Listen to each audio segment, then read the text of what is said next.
Hi, Dinosaur Bob here. If you're watching this in what is my future, you may have just finished watching the few installments that led up to this point. But those of you who are following the channel from its very beginning, let me apologize for the delay in getting this installment out on YouTube. I planned on taking a short break for the Christmas holidays, and I hope, by the way, that whatever holiday season you were celebrating was enjoyable, whether your time was spent at a Feast of the Seven Fishes, or you were kindling lights at solstice, or spinning a dreidel, or even airing grievances. It's my hope that your holiday season was fulfilling. For me, though, a pleasant holiday week was followed by 2 weeks of a nasty head and chest cold that made video recording pretty much a non-possibility. Now, finally, it's time to get back to work. The good news is that I was busy with my map-making tools over the break. I mentioned fractal terrain in the past as the tool that I use to generate my world shapes, including the one that I've got behind my head right now. But that's not the tool I use to draw out the maps that will actually represent our campaign world. For that, I turn to Campaign Cartographer 3, which is another product by Pro Fantasy Software. And after a bit of work, here's what the terrain of Cartyrion looks like after it's been transferred into CC3. The coastlines have all been traced into CC3. The major forested areas and mountain ranges now have nice symbols representing them, and the major deserts and ice plains and swamps are all marked out. I've also started putting names to some of these major geographical features. We already knew where the elven home would be placed, and we've marked that with a big, nice, bright gold tree in the middle of its forest. We're naming the forest surrounding it as First Home. To the east, we have the Feywood, a place that we're going to be spending a fair amount of time starting very shortly. We've also named the Dwarfwood, so named because of its proximity to the mountains where the dwarves were first awakened. The Beechwoods, Northgrove, Icewood, and Cold Marsh Weald round out the named forests at this time. Now, these won't be the only forest elf settlements, just the largest, best-known ones. Any concentration of trees is potential home for forest elves, and of course the many other branches of the elves are scattered around the mountain caverns and plains and elsewhere. Each of these has potential to be the center of adventure as we go forward. For now, though, let's move on to the major homes of the dwarves. A total of 13 major delves have been marked out by the big bright gold mountains on the map. To the left of center on the map, we start with the waking delve of the dwarves. But over the 14,000 years since they awakened, we can see that the mountain dwarves have spread out across the whole world. One of the delves, the Lost Delve, has been abandoned for many years after it was overrun by dark forces. This will be a major adventure opportunity that we can get back to at some point in the far future. Other delves will provide opportunities to build out adventures as well. As with the forests, these are not the only dwarf population concentrations. Between the major delves, there will be many smaller holds and mines in the mountains, and of course there are the hill dwarves and the others to consider as well. We'll be getting to one of these specials related to the seafarer dwarves in a moment. But to do that, we need to move on to the next group of named entities that we'll be putting on the map, the great cities of Cartyrion. There are a lot of them, 25 in fact. Most of these are the work of the humans, though they're all populated by members of all races. Some are walled, some are not. As with the elven forests and dwarven delves, these are not the only human settlements, of course.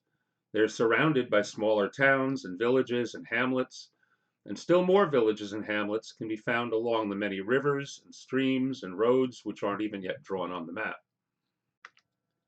You'll notice that I said most of these cities were of human origin. One of the cities, the easternmost one on the map, the city of Cliffport, was in fact the city built predominantly by dwarves. But though they may have had the help from their cousins from the Glitterhold, which is the delve just across the mountains from the city, it wasn't the mountain dwarves that built Cliffport, but rather the seafarer dwarves. This is a city built into the very sides of the sharp mountains that reach down into the sea in this region.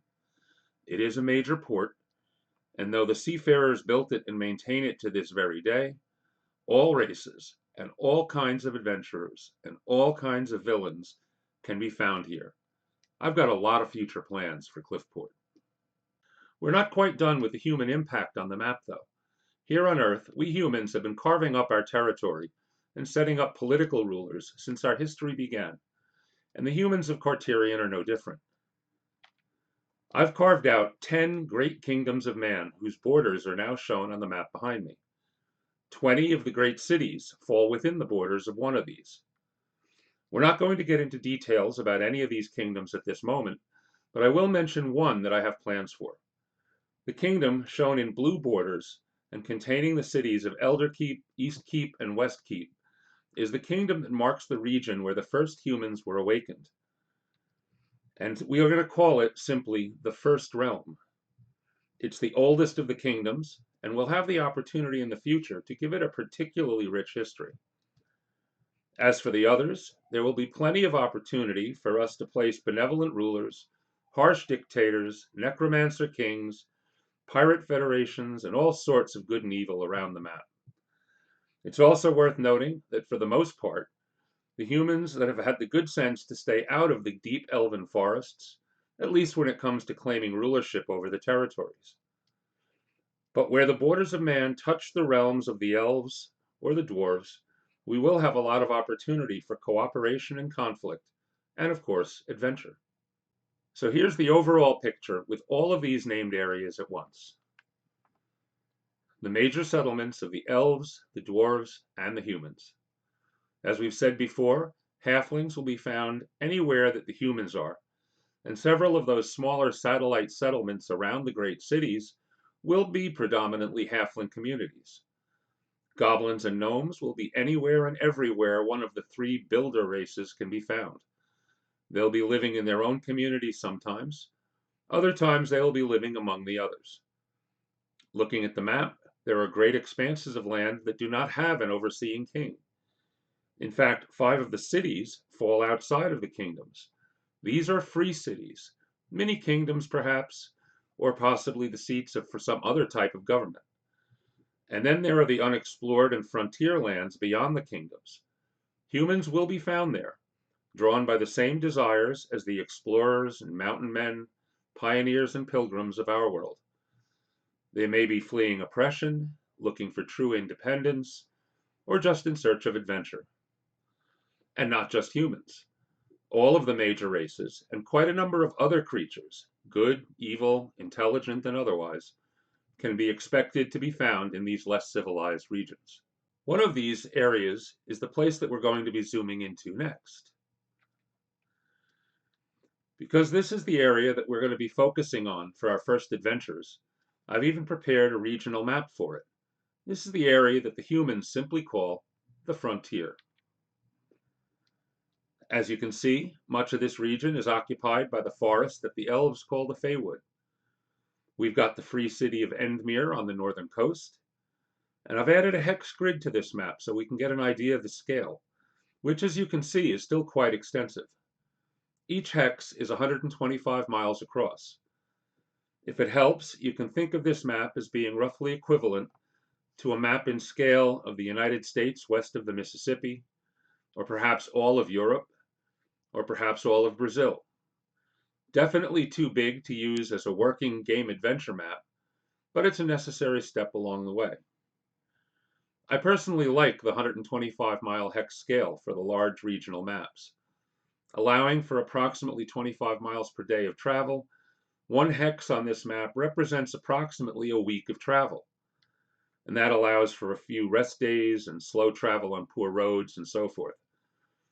We'll also be working in the future with 25-mile hex maps and similar scale maps, or smaller scale maps rather, for adventure level work. Before drilling down, we need to add a few features to this map though. In particular, we're going to add major rivers and roads to show us where and how people are likely to have spread themselves around within this region. And here they are. The rivers went in first, and then the settlements, which for the most part are found along the waterways that form natural highways. Then the major roads were added to connect the settlements. We also threw in some names for the major bodies of water on the map. The settlements, apart from Enmere, should be thought of as medium to large-sized towns, with at least several hundred to at most a few thousand residents. Smaller villages and hamlets will appear on more detailed maps. It's worth noting that Enmere marks the point where the Far Sea in the east enters into Icefell Bay. As such, it is almost certainly going to be a very important sea trading city. The towns along the north coast will also be ports, of course, with a lot of emphasis on fishing and sea trade for their livelihoods.